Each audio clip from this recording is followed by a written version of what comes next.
to predict the optimum number of clusters and represent it visually for the given iris dataset. First step is data pre-processing. Import all libraries and dataset also.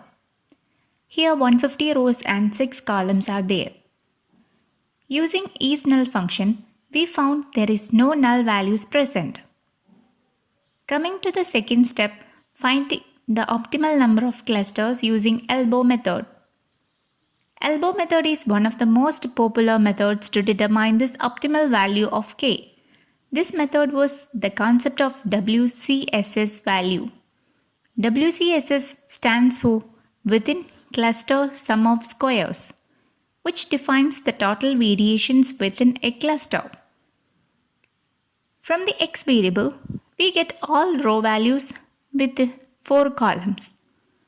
Using sklearn cluster library, import the module k-means to find the optimal number of clusters. Then initialize the list for the values of WCSS.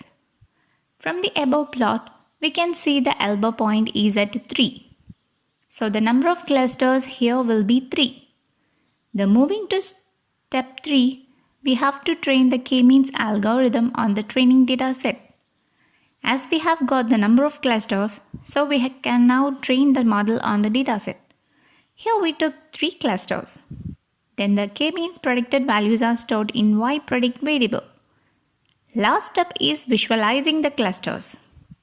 As we have 3 clusters for our model, so we will visualize each cluster one by one. To visualize the clusters, we will use scatterplot using plt.scatter function of matplotlib.